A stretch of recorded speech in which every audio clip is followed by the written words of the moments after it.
Welcome everybody to the inaugural Miami Music Nexus. Round of applause for being Let's here. go.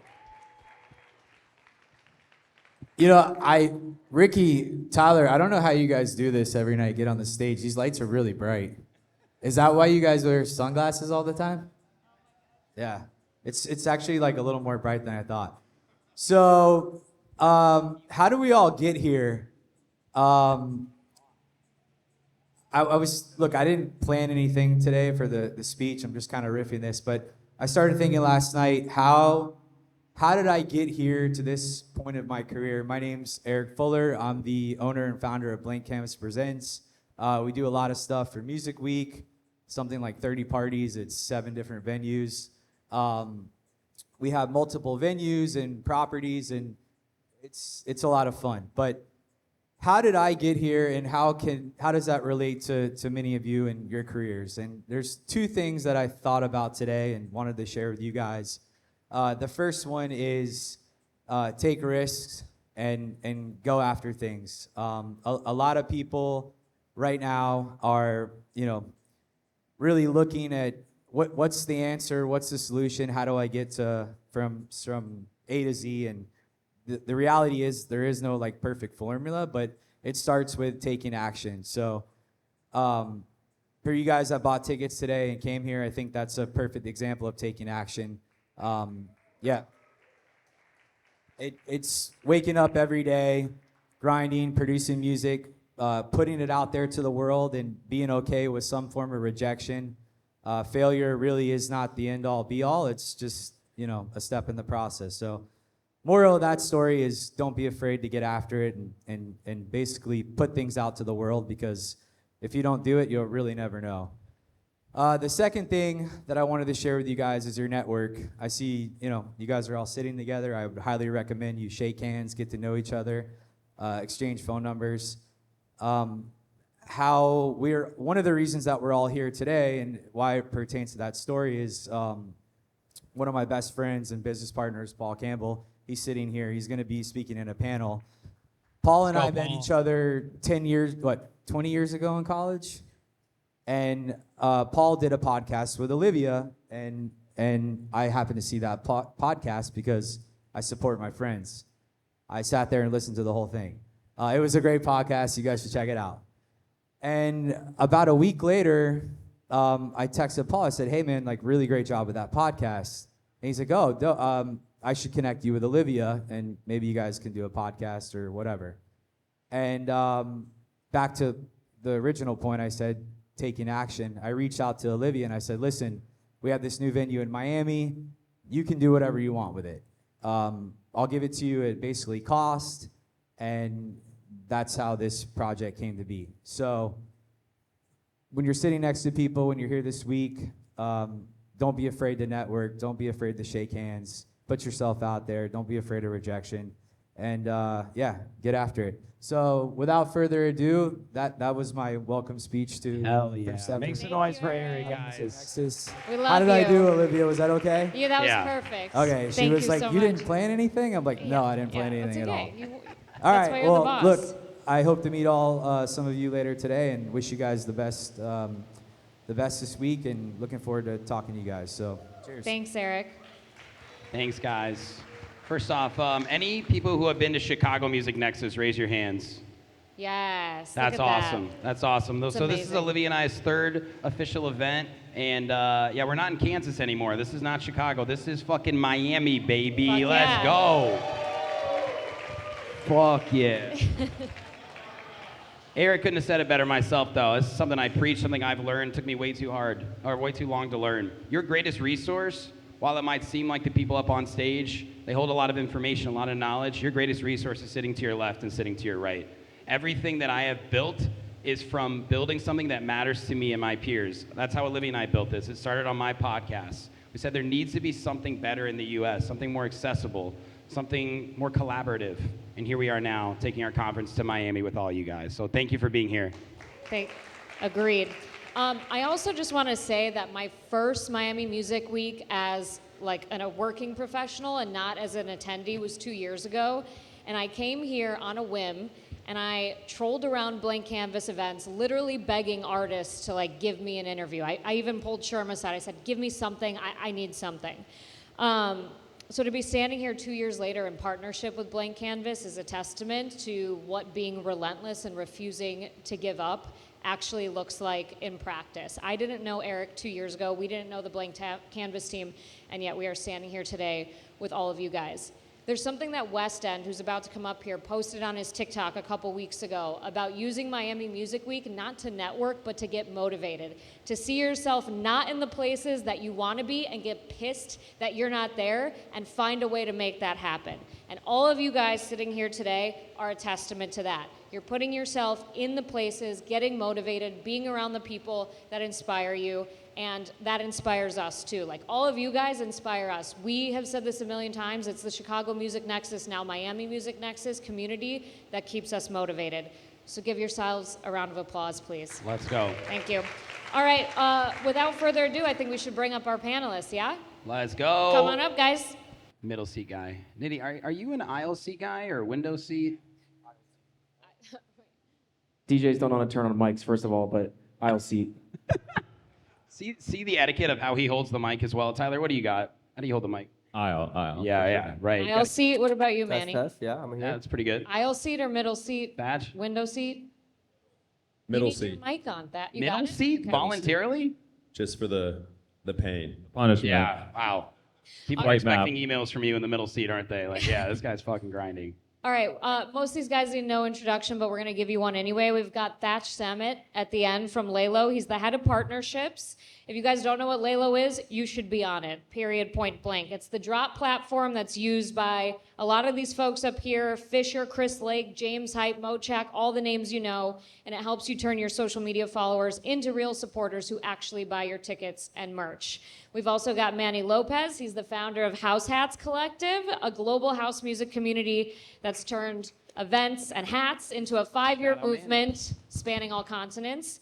Of course, we have Nitti here, Latin Grammy-winning producer, one half of Side Piece, who's worked with Bad Bunny, Diplo, and so many more. He's built a devoted following that bridges both bass and house communities. And then we've got Westend here. He's a New York-based touring artist, label founder, creator of Kick and Bass, an educational platform with coaches, a Discord community, and courses that's become the go-to destinations for producers looking to level up their skills. Give it up for our panelists. Let's go. All right, we got a lot to get through, so let's get right into it. All right, starting off this first question, any of you guys can go ahead and feel free to answer. People mistake social media platforms for community, but they're really just rented space that you can lose at any moment. So what should every artist be thinking about when building their career and how they should reach their audience? I think I can, start on this. So, if you really think about your relationship with your fans through a social media platform like Instagram, TikTok, or even Spotify, a lot of your communication with your fans is gated by the algorithm. So if you have 1,000 fans that follow you on Instagram, obviously you all have a lot more, but like if you're like me and you have 1,000, if I post something, I'm gonna get 5 to 10% of those fans to actually see that content, to actually know that I'm playing a show in a certain city, or to know that my song is released. So at Laylo, we really just preach this concept of owning that relationship with your fans directly, not relying on the algorithm, because you best believe Meta and TikTok want you to pay to get that exposure. They don't want you to be able to reach your fans directly, because then you won't need to buy ads. So at Laylo, we help you. We have a bunch of tools to help you collect that fan data, to get your fan's phone number or email, so that you can really never miss that communication with your fans. So if Tyler's announcing a show in New York City, you best believe all thousands of his fans that live in town are going to know that he's playing. They're going to be able to go and buy tickets and not miss his set. I think when you think about social media, it's obviously extremely important. You got to have the exposure. That's where you're going to find your fans for the first moment. They're going to show up on their algorithm. They're going to see a track ID. But you really want to focus on taking it a step further so that you can really build a fan who gives a fuck. Yeah. Fuck. You can definitely cuss. Yeah, no worries. Thank you for that. Manny, a lot of people throw parties with communities in mind, but House Hat has built a sustainable community over the past 5 years. So talk to me about those like invisible KPIs, the subtle elements of continuity that make attendees feel like they're actually part of something bigger. Definitely. I love the invisible KPI aspect because there's a ton, I'd say. But the sense of ownership, Closer. our foundation is definitely built on ownership. You know, when we first started House Hats, like there's so many different cities wanting to start their own project, and they kind of felt like they ran that city. So kind of that sense of ownership is an invisible KPI, and it proves loyalty. And these guys are still here today, you know, pushing the brand 6-7 years later. So yeah, I would say that's an invisible KPI. That's great. Okay, Nitti, you came from bass and moved into house, which has been awesome to see. And I think there's always a hot topic about bass communities and house music communities. I think there's probably a mesh of both here, right? And I love that. What inspiration can a bass artist borrow from house music culture and vice versa in your experience? I think inspiration is such a touchy subject because it's more based on how people see you, and you can be inspired and do all that stuff, but essentially how people see you is what they're gonna like actually take from it. So in our experience, when we made Side Piece, first of all, we kind of treated it as like really for fun. It was like, we're gonna do Side Piece and it's gonna be at 0. We're not gonna tell anybody, and we're not gonna be like, hey, we're bass guys coming in the house. And Paul, my manager, is one of the masterminds behind that, where it's like house and bass both share this thing where if you feel and you come in from an outside perspective and you like announce it, it can kind of be taken a weird way. So a lot of the success, I think, is because we didn't force basically a back-to-back of nitty-gritty and party favor. We forced nothing, and we just said, here's our house music. We're humbly at 0 followers. Everything was at 0. On My Mind happened. Now people discover, oh, it's Nitti, it's party favor. So a lot of people can think, oh, I was worried about this at one point where it's like, Nitti has whatever thousands of followers, so why would we restart? But it's like, that's kind of selfish in the sense of like, it steals from the culture of like, you're trying to just, benefit from it. And you're like, oh, I'm gonna use my followers to get big in house music. And it's like kind of the opposite. Like, let's start at 0, forget everything. What's the best thing to do for house music? And it was basically start from scratch. So I think that's, if you're changing or going from one to the other, you don't always have to do that. I think there's many examples of people, flipping their brand. But for the most part, I would say if it's like a complete genre change, that's a really hard one to just, I'm dubstep and now I'm house. There are examples, I would say, in my experience from personal, experience, what was best was like kind of like trying to humble yourself and be like, let's really do house from the start. And, I have a funny story of like, we played Space for the first time, and even Paul was like, you guys didn't kill that, but you'll get them next time, and it's like, it's okay to not be good at something if you're, I think a lot of people, Tyler's really humble, he'll probably admit, like, when we make bad songs or have bad sets, like, it's a real thing, and it's okay. So just in the sense of like changing genres and things, like, it's okay to start from 0 again.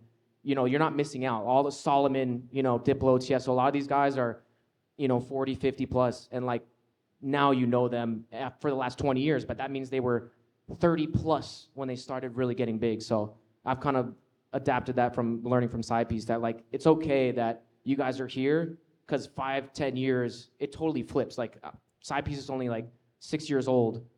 So it goes to show, I guess, how much like starting at the bottom isn't necessarily a bad thing, because you get more of the real fans, when it comes to like specific genres and changing and stuff. I think to chime in there really quick as well, I think being a student of the game, like bass artists are so good at merch, and I feel like that's something that house artists, some are really good at, but in general, like the genre is not as good. So like, I'm always looking at artists across the spectrum, seeing what they're doing to build their communities, and being like, why is Wooly so good at merch? Why, and like trying to take, steal strategies, like, take influence on these things. So I think, it's easy to be like insular and just like focus on what the people around you are doing, but the way to really differentiate is be like, this person's doing this, like, how do I take that into my genre or into my scene? Yeah. That's so true. I mean, I could go on and on about this too. I feel like they are two different communities, but at the end of the day, it's a community that cares about the artists and having intention, like he said, right? Like, they didn't take any shortcuts being like, hey, by the way, it's Nitti and Party Favor, and we're Side Piece. Come see us. People are confused at that. You have to be pure and intentional with what you do. So I love that. Westend, something that I think has been so cool to watch for you is a lot of artists try to monetize their education and production courses. Who here is part of Kick and Bass? That's right. And I Hey, think he's let's having go. an event right after this upstairs, right? Yeah, we're doing like a meetup at Boho House. We have like 300 people signed up, so It's amazing, cool. dude. It's amazing. How did you approach building Kick and Bass differently to cut through the noise? And how did you factor in your existing West End fan base when building the platform as well? Yeah, so it all kind of started in the pandemic. Everything was shut down, and I was like, "Fuck, how am I gonna make money?" Like I was actually like completely broke and on unemployment, and I started doing music production lessons online. I can't remember if I did a YouTube tutorial first or if I just decided to start doing lessons. But I was like, someone was like, "Oh, I want to do a lesson with you," and I was like, "Sure." So I did music production lessons like on Zoom for $50 an hour for like 8 months, and I was just so burnt out by it because it was taking up so much of my time. And I received a message from my co-founder, who's his name is Freddie. He's in Denmark, and he was like, "Oh, I'm in a music production Discord where I pay a monthly fee to have access to all these tutorials and to get feedback on my music." And he was like, "I have this." I want to do this with you. I think you're a great teacher. No one's doing this in the tech house space. He was in like a minimal house thing. And that's basically how Kick and Bass was born, I was like, I don't want to be doing all these lessons every day. I rather kind of record a bunch of tutorials. And we started, to answer the question about how did I leverage my existing fan base, kind of to Thatcher's point, I just posted on social media. I was like, "Oh, we created this community. It's called Kick and Bass. This is what you're gonna get in it." And I remember the first day that we launched it, there was like 30 people that joined, and I was like over the moon because I was like, "Holy crap! Like 30 people want to pay this many dollars per month to be in this community. Like, we did it. We can start it." And it started small. It was just 30 people. Some of them I think are still in the Discord today. And now we're at over 600 members like worldwide. Wow. And it was always just incorporating Kick and Bass into what I was doing. Like as West End grew, I always brought that with me. And I never really differentiated. I mean, I differentiated between the two, but at all my shows, I see Kick and Bass people, I see people in the merch. So not trying to, if you're trying to build like a community or a separate brand, like finding the middle part of the Venn diagram when you can, and trying to kind of cleverly utilize your existing fan base. I think if I knew about something like Laylo beforehand, what would have done was use something like that to convert people from social media into the Discord, because I think social media is a very passive tool. There's a lot of people that just scroll and like things, but really engaging those people, getting them somewhere like Discord or Patreon or a text thread or whatever it is to really build a relationship. That's how you build people that are going to buy tickets and spend money on you and buy a course, or now I sound like one of those guys selling courses, but I'm not. I don't Good fuck with salesman, those good people, salesman. to be honest, but yeah. I want to add that I think a lot of the success, besides everything you just said, is that the quality. Like I literally download your shit because it's so good and we use it sometimes. So it's like Testimonial right here. it's actually good. That's a lot of difference. Like a lot of people can make a shitty course and crappy samples, but when they're good, I think it's also like the quality of the product really helps. So I mean, I just wanted to say that because shit is really I appreciate it, man. Thank you so much. I think the last 10 years, the industry has told you, how do you get 1 million fans to listen to your song once? And I think the next 10 years, it's going to be about how do I get 1,000 fans to really care? And yeah, I did write that down before That's this. big. That was good. That was a Laylo sales pitch right there as well. That was great. Okay, I have a question for everybody. It's very simple. What is the fastest thing that kills a community? We'll start with Thatch. The fastest thing that can kill your community. That can kill your community? Yeah, like you do something and it's like that was Based actor. Yeah. Yeah. Yeah, Don't get can- that's a Just be like a. good example. Don't be don't- like a terrible person. West End has a collab with him. Don't say anything. Yo, don't blow my spot up, bro. like being too salesy, right? Like trying to use algorithms and AI for every single thing you do. Yeah, I think you want to be genuine. I think we're heading into a world where AI is gonna just be everywhere, and people are gonna not like AI slop. So be genuine, be real. We have a couple artists that do that insanely well. We have a community who does that insanely well right here. I think a lot of artists get a little scared of communicating too much. Like on the Laylo side, they're worried about sending a text every 2 months. And there's hundreds of thousands of people that are signed up for Urban Outfitters that text them 85 times a week about shit they don't care about. So as an artist, like you wanna treat it's one to many, of course. An artist isn't texting every fan directly necessarily, but you do want to treat it like a friendship. You want to keep in touch. You want those fans to know when you're putting out new music. You want those fans to know when you're playing in their city. And they actually are looking forward to getting those texts. So I think like years from now, everyone's gonna know how to reply stop and unsubscribe. So what's gonna happen is fans are gonna choose what they actually want to be opted into, and they're gonna be looking forward to those messages and keeping a part of the community. So yeah, I think, yeah, don't do AI slop, but don't be too afraid of like being direct and communicating with your fans and bringing them closer. Yeah, I can add to that as well. Not caring the quality of work, I think, is a major impact. When you're not caring, people can feel that, and when you also treat someone like a dollar sign or a product, they tend to feel that as well. So kind of that, initiation of caring, it really is impactful, I would say. No. So, community is a. Do you have something to add? No. Okay, all right. Community is a buzzword these days, right? Like we all want to build it, but at the end of the day, as artists or people working in the music industry, you also have to monetize because you have to pay yourself. So maybe Manny, this is a good question for you, or even Tyler with Kick and Bass. Can you talk to us about how you monetize a community without turning them off, without being too salesy, without making them feel like they're being screwed over? Yeah, I would say like adding value to what you're doing first, like making people want what you are selling is probably the first step. Like we rarely drop merch. I mean, I find it hard to even make it and feel inspired sometimes, going back to what you're saying, but the few drops that we had, like our 5-year anniversary shirt, I still see people wearing that today, and it's 2 years later, and it's because we only made 100 of them and we sold them at the party. So building value behind what you're doing, and then people would want to support that. Yeah, I would say definitely building value and giving people things for free without anything expected back, to show that value before you ask for anything paid. And I think that's something that we've always incorporated into our strategy at Kick and Bass. Like I had a YouTube tutorial teaching people how to make a track from scratch that was like completely free, that people could watch over and over again. And we post a lot of our content on YouTube for free because we want to show people the quality of what we do and the value, so that it's a no-brainer to them to join the community and get these other things, because they already trust you. They already know that you're, if you put everything behind a paywall from the start where you're like, you have to pay to see this, no one's gonna want, they're gonna be like, oh, this is like a risk. I don't know what I'm gonna get. But if you can give people things for free, and this, sure, it applies to me as like a music production community, but like if you're a DJ or like a producer, like I still put out tons of my edits on SoundCloud for free because I wanna, give back to my fans and,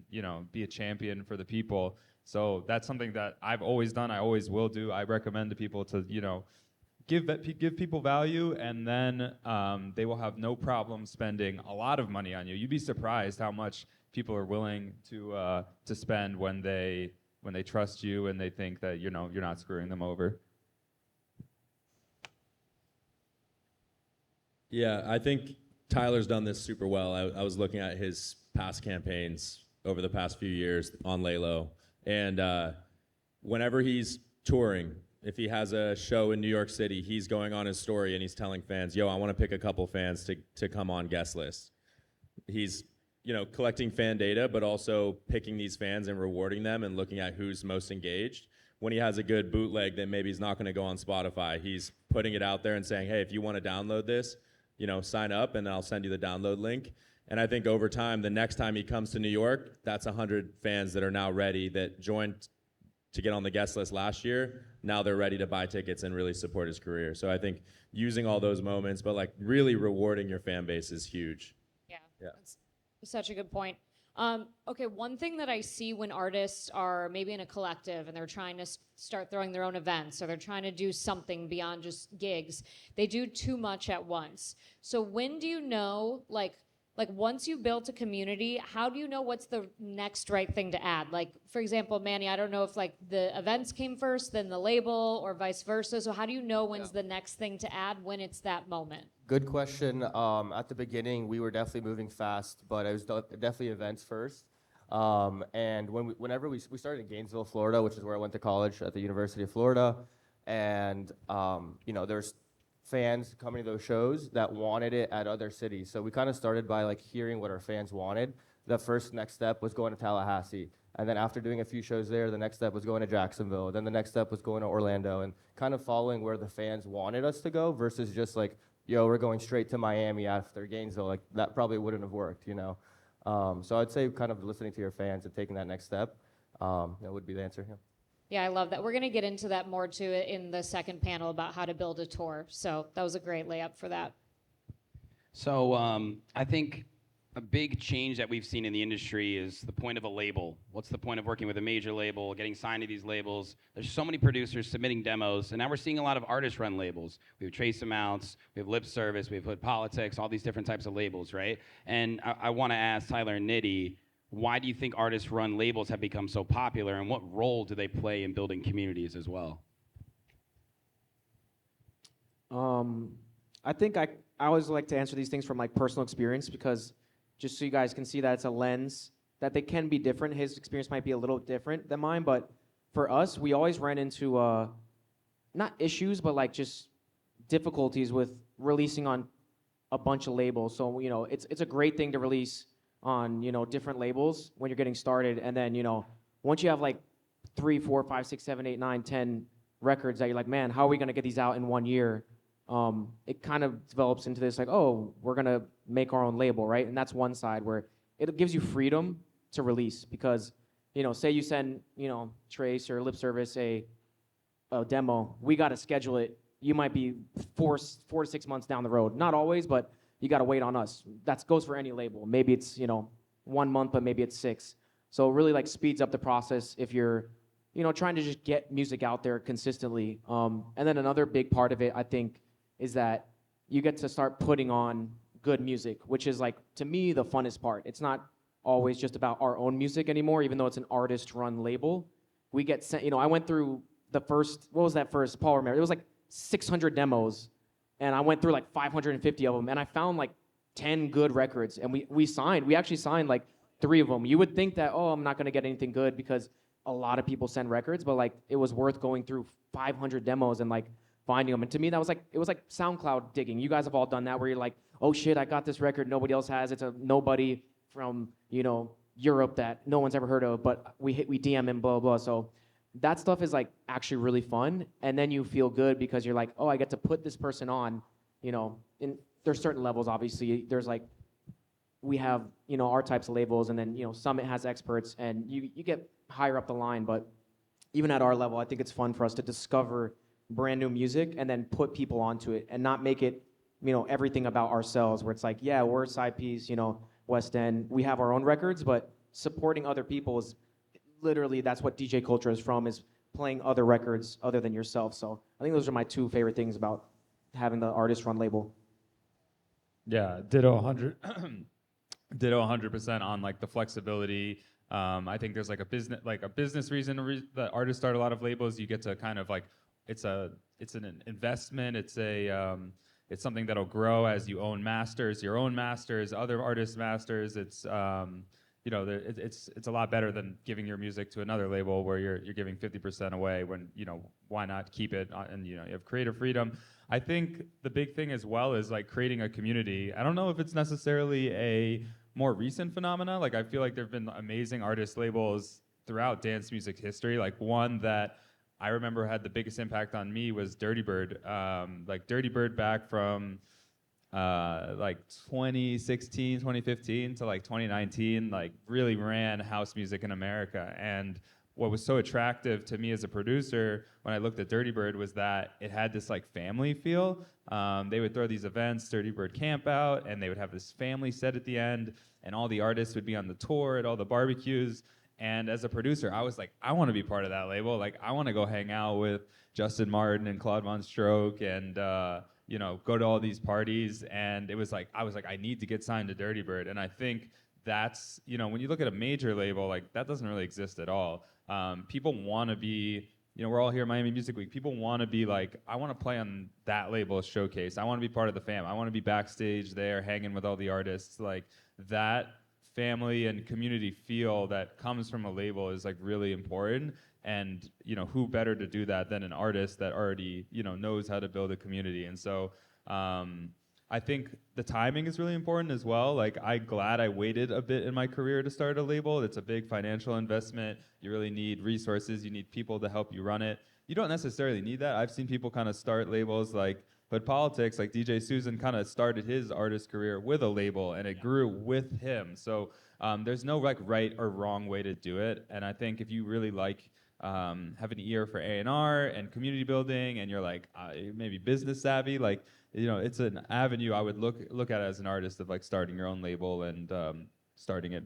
From the And if you beginning. want to get signed by these labels, don't just go to the demo drops and try and drill your music into these A&Rs, right? Or the label owners, whoever they are. Go to the events, show up, talk to the people who are there, work your way up. It's a much more fun and fulfilling way to do it. And like, speaking from Hood Politics as an A&R, the people who get signed to our label, the people that we know and the people that we fuck with and people that have been supporting us and the people that send us demos, like just yesterday at a demo drop, this guy, actually June Wilder, by the way. That's another good example of a guy who's been showing up. I think he's coming later. This guy's been working for years. Right? And he's come to demo drops. He's been on Kick and Bass. He's been sending demos.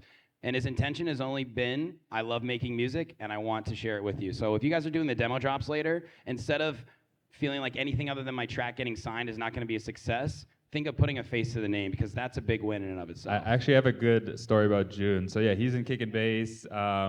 He's and Brendan's here, who works at Trace Amounts. He's always the first person whenever Trace Amounts posts anything on Instagram. He's always, every single post, he comments on it. Love like that. multiple times. And like little things like that, it's like you notice it as an A&R or like a label owner, and eventually, like he sent a bunch of demos to Trace Amounts, but it's like eventually you'll get something. And it's like when you see that person is like constantly trying or constantly commenting or constantly engaging, it's like you want to reward those people. You want to sign a track for them. You're waiting for the right one. Maybe they're not totally there yet, but it's like those things really make a difference as an artist. I'm sure you probably have like the same experience, but yeah, funny story. Love that. Okay, so we got time for some Q&A. This is something that Olivia and I always want to make sure. So we have like just over 10 minutes. So who has a question, raise your hand. This is your chance, front row right here.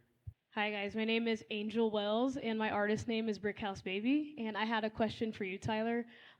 With you recently having your track, The Animal Rights, signed to the Mousetrap label with Deadmau5, I was actually at the Mousetrap event yesterday, and I wanted to ask, as a beginning producer that's 1 year in, do you recommend prioritizing remixes or prioritizing my own single tracks to really start gaining traction on my project? Yeah, that's a really good question. Prioritizing like edits, bootlegs, remixes versus originals. I think it really depends. I think in this day and age, like I've seen a lot of artists get really successful. I'll give you a really big example of this first.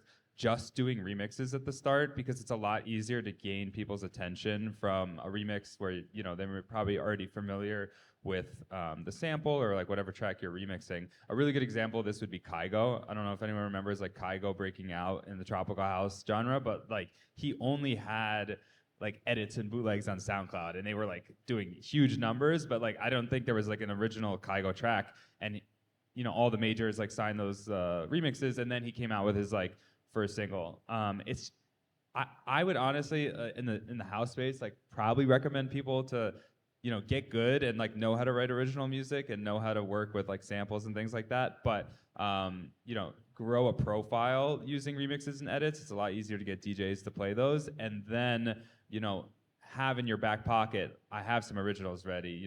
Because labels can't sign edits and remixes. So having those ready, kind of like growing your profile, using Laylo to get fans on social media or SoundCloud followers, and then being able to send labels your originals would, if I had to start over, like that would be my strategy.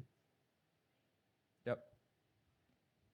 Hi, my name is Emma, Paradise Lost. I actually met Nitti when he first started at New Management. I was a part of a duo, whatever, and I won a competition where he listened to my song, and he gave us amazing advice, and I've been watching you over the years, and I've been really impressed with your discography. So the question is very multi-dimensional in the sense of you had a point where you shifted from Ricky Mears, Mr. Suicide Sheep, all the way to Nitty Gritty.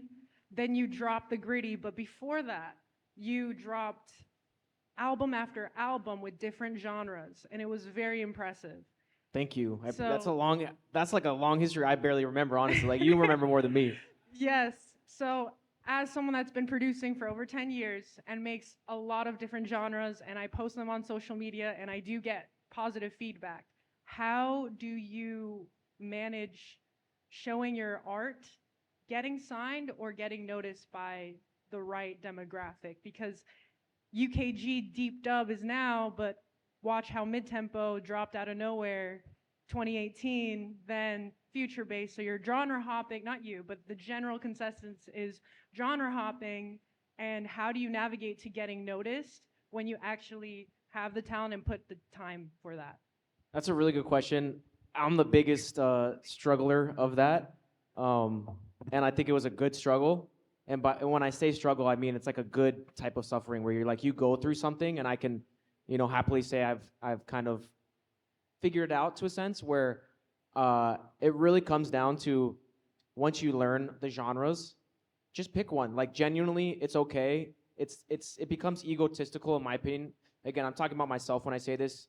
I can only speak from personal experience. There was a point where I was just like, I want to make everything to impress people.